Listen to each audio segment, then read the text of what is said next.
가 뭡니까? 시작의 책이죠. 시작의 책. 그러니까 우주 만물의 기원 문제를 다루고 있는 것이 창세기입니다. 창세기의 주제는 시작의 책이지만 창세기의 구조는 이중구조예요. 이중구조. 그러니까 50장까지 되어 있는데 1장부터 11장까지 우리가 한 묶음으로 묶을 수가 있고, 또 12장부터 마지막 50장까지 또 한 묶음으로 묶을 수가 있는 것이지요. 그래서 1장부터 11장까지는 4대 사건이 나와요. 4대 사건. 큰 4가지 사건을 소개하고, 그 다음에 12장부터 50장까지를 보게 되면 4대 족장 스토리입니다. 4명의 족장 이야기가 되겠어요. 그래서 1장부터 우리가 지금 11장까지 전반부를 공부하고 있는데 4가지 사건이 뭐냐 했을 때, 첫째가 창조 사건이에요. 두 번째 사건은 타락 사건이에요. 타락 사건. 세 번째는 홍수 사건이에요. 홍수 사건. 이것도 아주 큰 사건입니다. 홍수 사건이 나오고, 그 다음에 마지막 4번째 사건은 바벨탑 사건이 나오는 거예요. 바벨탑. 그래서 이제 4가지 사건 중에서 지금까지 우리가 창조 사건을 다루었고, 그 다음에 타락, 3장부터 아담과 하와가 어떻게 타락을 했고 인류가 그 이후로 어떻게 타락을 했느냐에 대해서 우리가 지금까지 쭉 주제별로 우리가 테마를 가지고, 그 주제는 다 동일해. 시작이야, 시작. 그래서 지금까지는 2가지 사건을 공부했고, 이제 오늘부터는 3번째 사건으로 들어가는데, 그것이 뭐예요? 홍수 사건이라고 하는 거. 홍수. 그러니까 하나님께서 당신이 지으신 인간들과 우주 만물을 물로 다 쓸어버렸다는 거예요. 홍수로 다 쓸어버렸다. 심판하셨다라고 하는 거예요. 아니, 하나님께서 당신이 지으신 그런 사람들, 또 당신이 지으신 우주 만물을 왜 쓸어버리셨을까요? 분명히 이유가 있을 거 아니겠어요? 이유 없이 그냥 당신의 형상대로 지음받은 사람들과 우주 만물을 다 쓸어버리진 않으셨겠지 않겠어요?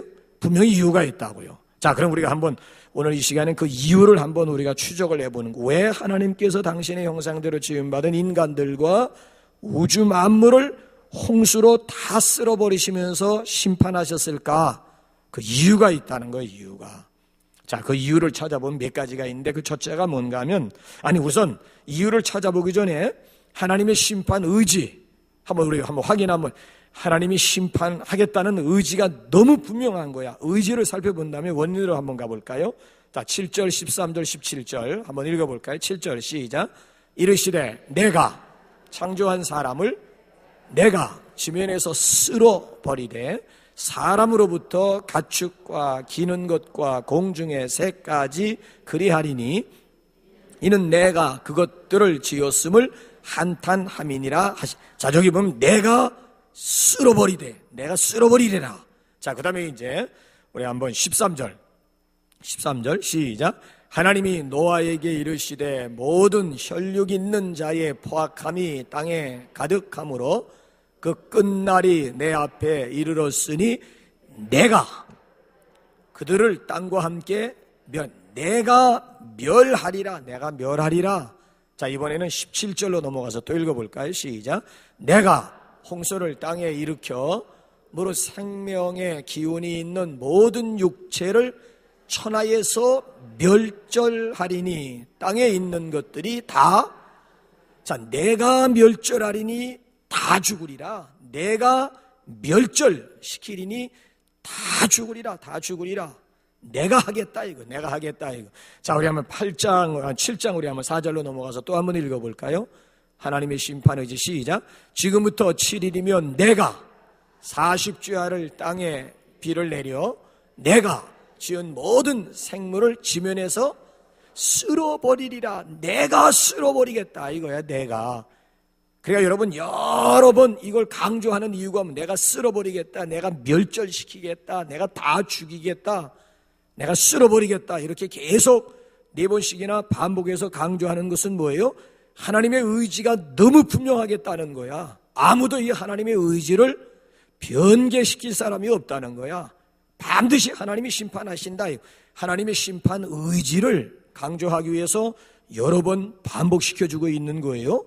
아니 도대체 하나님이 이렇게까지 심판 의지를 드러내면서까지 쓸어버리고 멸절시키겠다라고 하는 이유가 도대체 뭐냐 이거예요. 그 이유가 몇 가지가 나오는데 그 첫째가 뭔가 하면 가장 큰 이유가 우리 3절에 나와요. 3절. 첫 번째 이유는 3절 시작. 여호와께서 이르시되 나의 영이 영원히 사람과 함께하지 아니하리니 이는 그들이 육체가 됨이라. 그러나 그들의 날은 120년이 되리라 하시니라. 이는 그러니까 여러분 가만히 보세요. 저 문장을 보세요. 나의 영이 영원히 사람과 함께하지 아니하리니.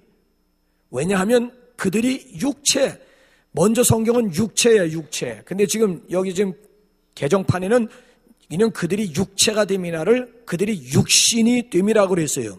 뉘앙스로 따져보게 되면 육신보다는 육체라고 하는 것이 정확한 거예요. 자, 이는 그들이 육체가 되었기 때문이다. 그들이 누구예요? 그들이 육체가 되었기 때문에 하나님께서 더 이상 긍휼을 베풀지 않겠다는 거예요.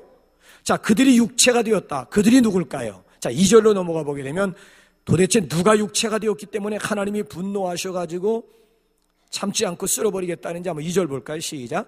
하나님의 아들들이 사람의 딸들의 아름다움을 보고 자기들이 좋아하는 모든 여자를 아내로 삼는지라. 이는 그들이 육체가 되었다. 그럼 그들이 누구예요? 저기서 보면 그들이 누구야? 하나님의 아들들이 육체가 되었다는 거예요. 하나님의 아들들이. 지금까지는 하나님의 아들들을 보고 이 땅에 하나님이 긍휼을 베풀어 주셨다는 거야. 참아주셨다는 거야. 은혜를 베풀어 주셨다는 거야. 하나님의 아들들 때문에 이 세상이 지금까지 보존이 되었던 거예요. 근데 하나님의 아들들이 육체가 되어버리고 말았어. 그럼 더 이상 하나님이 이 땅에 긍휼을 베풀 이유가 없어진 거야. 하나님이 참고 또 참을 이유가 없어진 거야. 하나님의 아들들이 육체가 되어버리고 만 거예요. 육체. 하나님의 아들들이 타락했다는 얘기. 하나님의 아들들이 범죄했다라고 하는 얘기예요.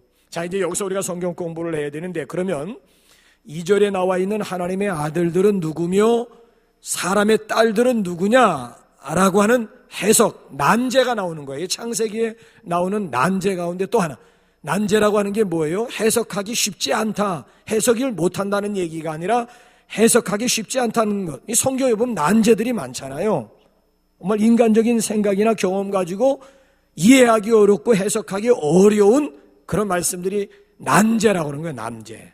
자, 하나님의 아들들이 사람의 딸들을 보고 혼음을 했다라고 하는 얘기, 혼음을 했다라고 하는 얘기예요. 자, 하나님의 아들들이 누구냐 했을 때 물론 여러 가지 해석이 나옵니다만은 가장 정통적이면서도 보편적인 해석은 여기 하나님의 아들들이라고 하는 것은 바로 앞장에 나와 있는 5장의 전체에 나와 있는 셋의 후손들이야. 셋의 경건한 후손들, 하나님을 믿는 대표적인 경건한 가문, 경건한 후손들이야. 그럼 사람의 딸들은 누구냐? 4장에 나와 있는 가인 계통의 후손들, 그러니까 불신앙의 대표자들이야. 불신앙의 대표자들, 가인의 후손들.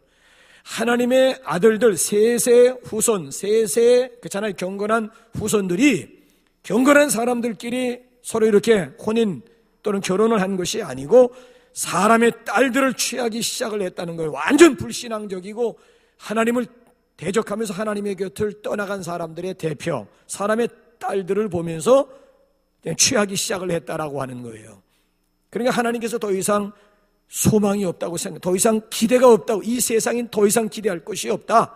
그래서 결국 당신이 지으신 사람들과 우주 만물을 물로, 홍수로 다 쓸어버리고 말았다라고 하는 이야기예요. 그러니까 지금까지 마지막 보루 역할을 감당한 것이 셋의 후손들이요, 경건한 후손들에 의해서 이 땅이 움직여지고 이 땅이 하나님의 긍휼을 입게 되었다라고 하는 거예요. 그러니까 여러분, 이런 의미에서 교회는 이 시대의 마지막 소망이라고, 교회가 이 시대의 마지막, 그래도 하나님께서 이 땅에 교회를 보시고 아직까지 죄악이 관영함에도 불구하고 아직까지 하나님께서 심판을 하시지 않는 이유는 교회가 있기 때문에 그런 거예요. 교회가 이 시대의 마지막 보루, 마지막 희망이라고 하는 얘기가 되는 거야. 셋의 있잖아요. 셋의 하나님의 아들들이 육체가 되면, 셋의 후손들이 육체 타락하게 되면 이 세상이 어떻게 되는 거예요? 여러분, 저기 바닷물 있죠? 바닷물의 소금 농도가 어떤 분은 0.7이라고 하고 어떤 분은 0.9라고 얘기하고 어떤 분은 아주 한껏 힘을 쓰는 사람들은 1.2%라고까지 얘기하는 분도 있어요. 근데 대체적으로 보게 되면 중간 입장을 취하면 바닷물의 소금 농도는 0.9%예요. 근데 0.9%로 인해 가지고 바다 전체가 썩는 걸 방지하는, 썩는 것만 방지하는 것이 아니라 0.9%라고 0.9%로 말미암아 모든 오물, 모든 아주 더러운 물들을 정화시키는 작용을 하는 거야. 여러분, 여기서 지금 흘러내려가는 물들이 다 어디서 만나는가 하면 바닷물에서 만나는 거야. 온갖 폐기물에서부터 쓰레기물에서부터 끄적물에서부터 더러운 물, 온갖 잡동사니들이 다 흘러 어디로 가게 되면 바닷물로 들어가는 거야. 근데 바닷물이 그런 걸 다 받아. 그래서 바다야, 육지에 있는 모든 물들을 더러운 시궁창물이나 흙탕물 다 받아들이는 거예요. 그러니까 바다가 되는 거예요. 다 받아들이는데 정화를 시키는 거야. 그 더러운 물이 더 이상 더러운 물이 되지 않도록 정화 역할을 하는데, 그 정화 역할을 하는 게 0.9%의 농도로 말미암아 그게 가능해. 아니, 여러분 생각해 보세요. 1%도 아니라고, 11조도 아니라고, 1%도 아니고 0.7% 내지 0.9%의 농도를 가지고, 그렇잖아요, 이 더러운 것들을, 아니 썩는 거 방지하는 역할만 아니라 적극적으로 정화를 시키는 거야. 더러운 것들을 깨끗하게 정화시키는 역할을 하는 거야. 그러니까 0.7%가 중요하고 0.9%가 중요하다는 거야. 0.7% 때문에 지구가 썩어가는 것이 지금, 그렇잖아요, 이거 지금 홀딩하고 붙들고 있다라고 하는 거예요. 더 이상 지구가 썩지 않도록 0.7% 내지 0.9%가 그 역할을 하는 거예요. 여러분, 소돔과 고모라 성이 왜 멸망당했어요? 의인 몇 명이 없어서? 10명이라고, 10명. 소돔과 고모라 성은 그 당시에 인구가 5만 명이었어, 5만 명. 그럼 5만 명, 근데 의인 10사람이 없어가지고 의인 5만 명이 하늘의 불의 심판을 받아서 지금 사해바다가 푹 꺼져가지고 그 사해바다 자리가 바로 소돔과 고모라 성이 있던 곳이야. 저주받아가지고 불의 심판 받아가지고 그대로 푹 꺼져봐. 아예 도시 자체가 그냥 땅속에 그냥 함몰됨으로 말미암아 오늘 가보게 되면 사해바다, 그 죽은 바다가 되어버리고 만 거예요. 죽은 바다가. 아니 생각해보세요. 5만 명에서 의인 10사람이야. 그럼 동그라미 하나 띄면은 수학 그거 있잖아요. 그 법에 의해 가지고 동그라미 하나씩 제거해보면 한 사람이 일당 며칠 감당하고 있는 거예요? 5천 명이야, 5천 명. 의인 한 사람이 일당 100, 일당 1000 얘기가 아니고요. 일당 5천이니까 5천, 믿는 사람 한 사람이 불신자들 5천 명을 책임지고 있는 거야. 그러니까 그 당시에 소돔과 고모라성 5만 명의 인구 가운데 글쎄 의인 10사람, 하나님을 신실하게 믿는 경건한 후손 10사람이 없었다는 거야. 10사람이. 그래서 결국 그렇잖아요, 불의 심판을 받을 수밖에. 야, 그러니까 일당 5천이라고, 우리 한 사람이 일당 5천 명을 책임지고 있다고 한번 생각해 보라고요. 우리 교회의 사명 아니면 그리스도인들의 그렇잖아요, 책임이라든지 사명이 얼마나. 그러니까 오늘 사실 저 밖에 있는 사람들은 우리에게 감사해야 된다고. 이 세상 벌써 그렇잖아요, 하나님 심판을 하셔도 벌써 10번은 심판하고도 남을 텐데 그래도 그나마 이 땅에 하나님의 불이 떨어지지 않고 있는 이유는 아직까지 이 땅에 하나님을 믿는 경건한 후손들이 있었기 때문에 하나님의 아들들 때문에 가능하다라고 하는 거예요. 근데 만약에 하나님의 아들들이 육체가 돼버리고 만다, 타락하고 만다, 그럼 더 이상 기대할 것이, 더 이상 소망할 것이 없는 그런 세상이 되어버리고 만다라고 하는 얘기. 이런 차원에서 여러분, 얼마나 여러분 우리 한 사람이 프라이드를 가져야 됩니까? 그래, 내가 내 몸뚱아리 하나 위하는 게 아니다. 나로 말미암아 5천 명이 지금 내 손에 5천 명이 달려있다. 한번 생각을 한번 해보시라고요. 이거 여러분, 이게 굉장히 아주 중요한. 근데 문제는 그들이 육체가 되면 더 이상 하나님의 긍휼을 기대할 수 없다라고 하는 것, 여기서 우리가 분명하게 우리가 이제 살펴볼 수가 있는 것이지요. 그래서 빛의 자리를 지키지 않고 어두움과 결합한다든지, 소금이 소금의 자리를 지키지 않고 아니면 부패와 야합을 한다든지 하면 결국은 망할 수밖에 없다라고 하는 아주 분명한 메시지를 우리에게 증거해 주고 있죠. 자, 여기서 이제 보너스 이제 우리가 공부 하나 합니다. 자, 이렇게 해서 태어난 사람들이 누구예요? 하나님의 아들들과 사람의 딸들이 서로 얼레리 꼴레리 짝짝쿵 해가지고 그렇게 해서, 그렇잖아요, 태어난 후손들이 있어. 하나님의 아들들이 사람의 딸들을 막 취해가지고 그래서 태어난 2세들이 있어요. 자, 그 이세들이 누굴까요?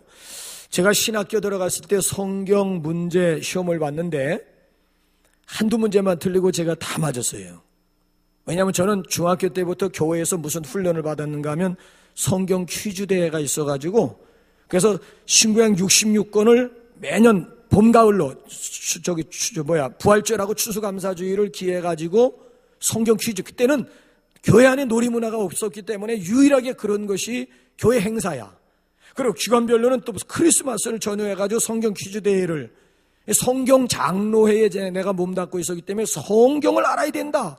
그래가지고 유난히 성경 퀴즈 대회를 많이 했어.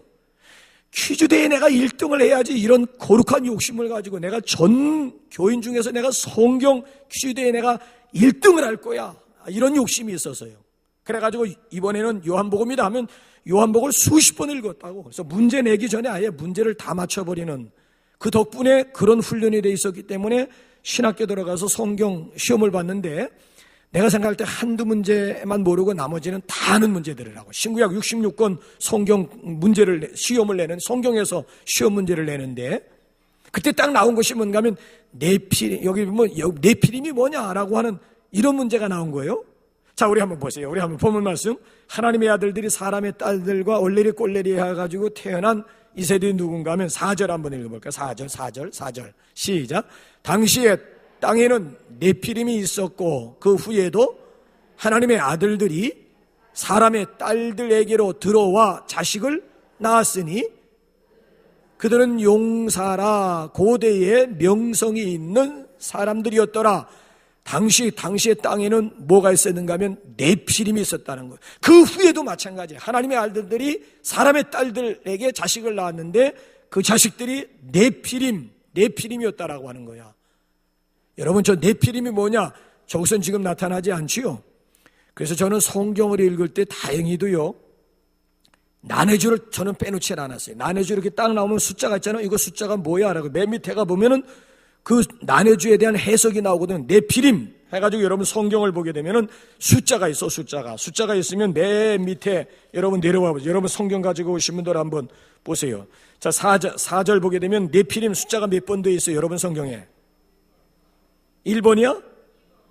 1번 제 성경은 3번이야. 여러분의 1번은 맨 밑에 1번, 1, 2, 3, 4에서 1번으로 내려가보면 뭐로 되어 있어요?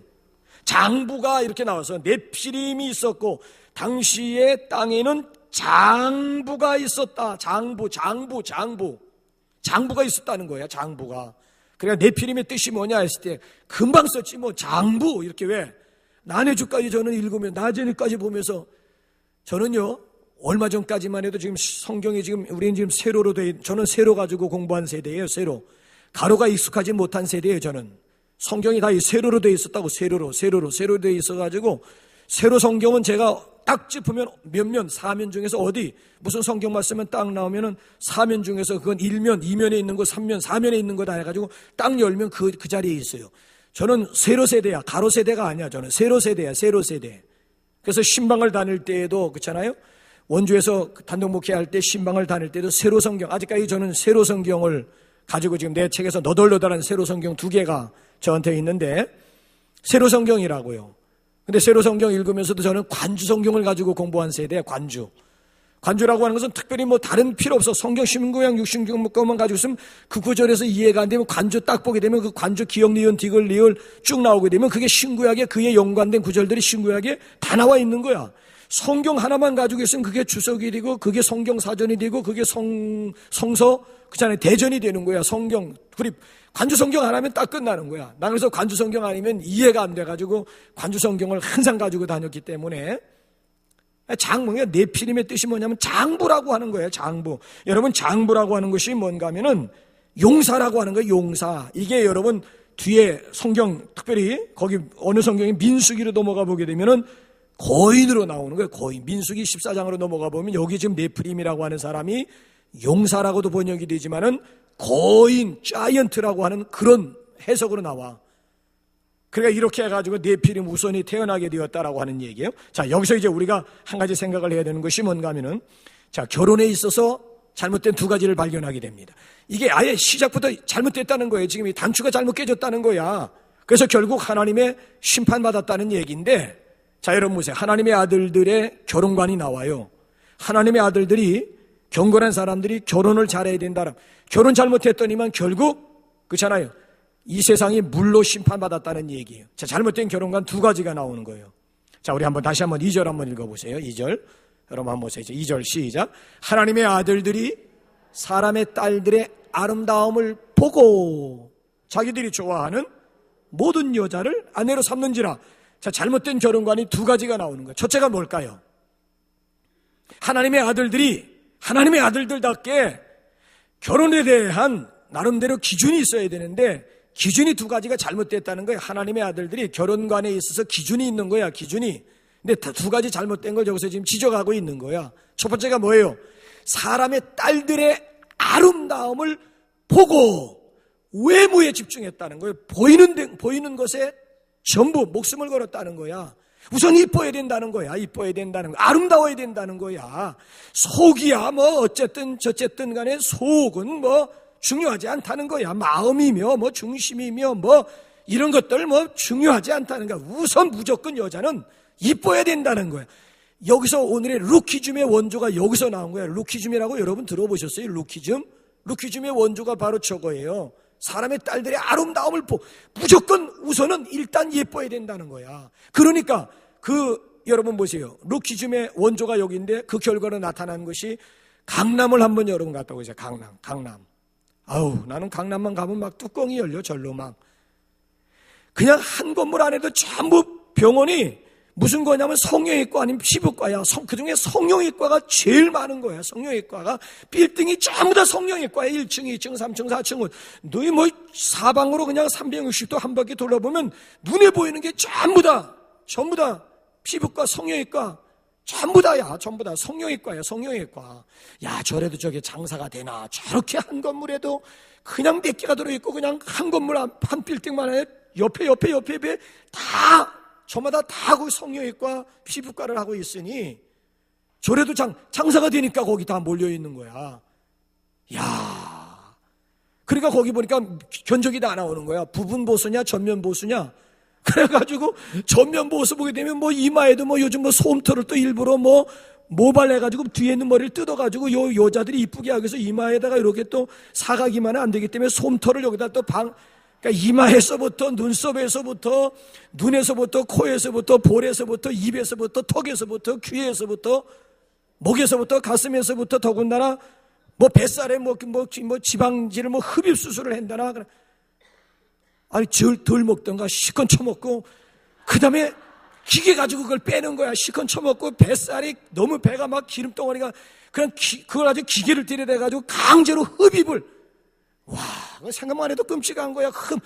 잔뜩 먹어놓고 그리고 그 다음에 기계 가지고 지방질을 흡입을 한다는 거야. 흡입을. 그래가지고 부작용이 일어나가지고 야, 그러니까 그 보수 비용을 제가 했더니 입이 벌어지더라고. 입을.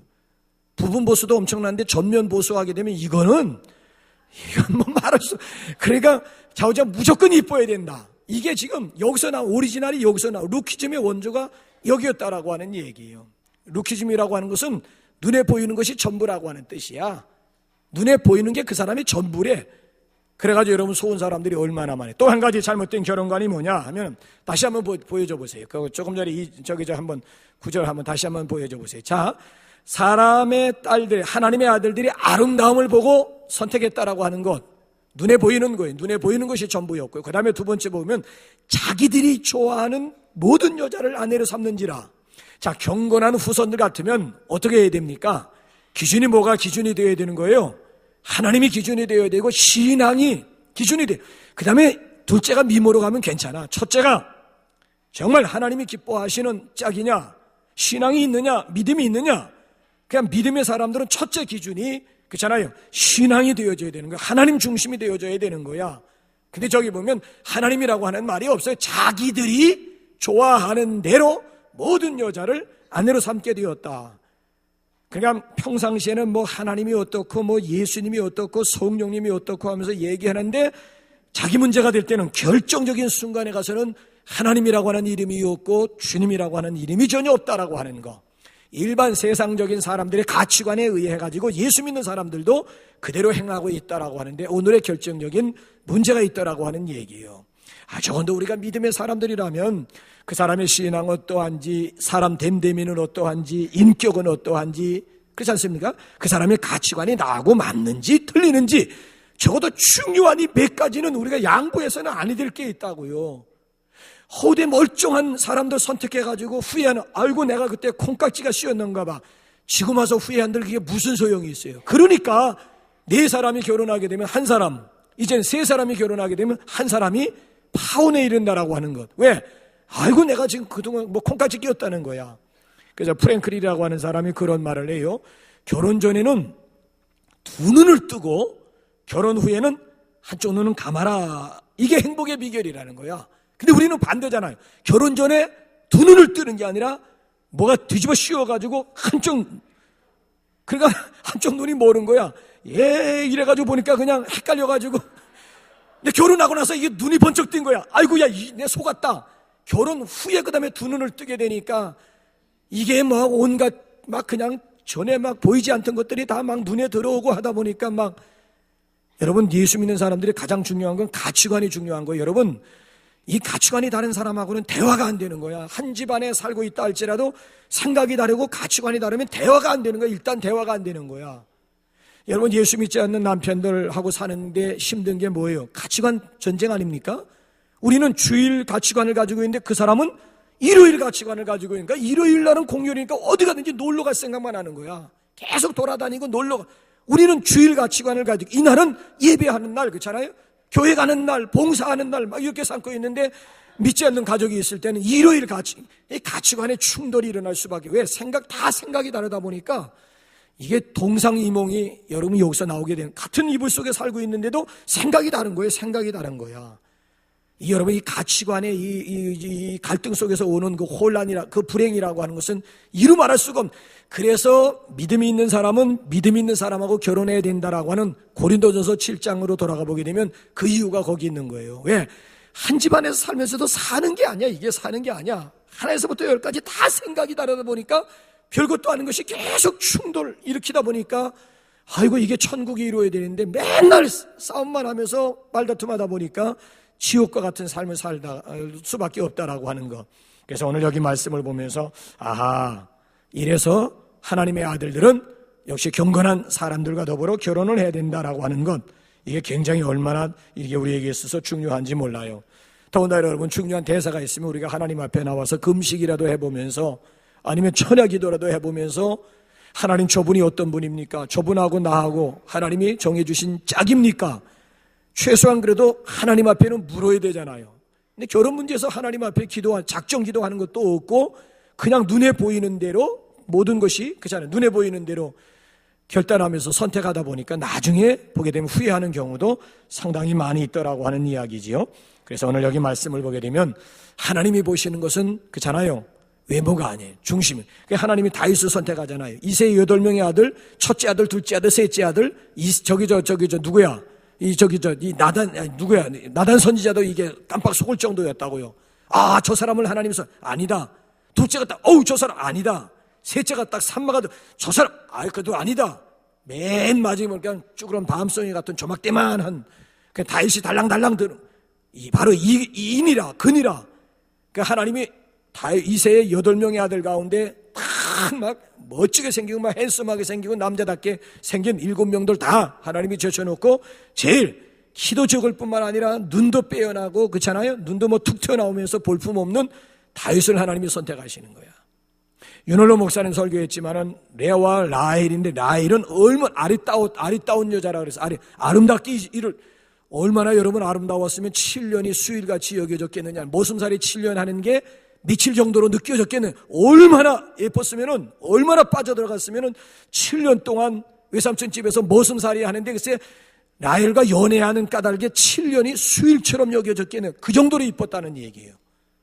근데 정말 하나님이 라헬을 선택하지 않고 레아, 시력도 안 좋을 뿐만 아니라 볼품이 없는 여자, 그냥 사랑받지 못한 레아를 하나님께서 선택하셔가지고 그 가문에서 유다가 나오고 메시아가 나오게끔 했느냐라고. 하나님께서 보시는 것은 외모가 아니다. 외모보다 중요한 것이 마음이 중요하고 중심이 중요하다라고 하는 거예요. 근데 여기 분명히 말씀드린 것은 왜 하나님이 심판하셨느냐? 하나님의 아들들이 사람의 딸들을 취해서 결국 네피림이라고 하는 후손들을 생산했기 때문에 더 이상 하나님이 기대할 것이 없었다라고 하는 거예요. 오늘 세 가지 나가려고 했는데 시간이 다 됐네요. 우리 하나님 앞에 기도하면서 자, 일당 100이 아니라 일당 1000이 아니라 일당 5000입니다. 5000. 나 한 사람 한 사람의 영향력이 이 정도라고 하는 거예요. 이 정도. 그러니까 여러분, 이 세상이 지금 건재하는 것은 아직까지 이 땅에 경건한 하나님의 사람들이 있기 때문에 이 세상이 지금 건재하고 있는 거예요. 그러니까 여러분들, 이 민족을 향해서도 새벽에 나오시는 분들은 담대하게 외치면서 나오세요. 대한민국이여 안심하라. 기도하는 내가 여기 있느니라. 기도하는 우리가 여기 있느니라. 여러분, 구국용사들이 그렇잖아요. 나라와 민족을 등에 얹고 그렇잖아요.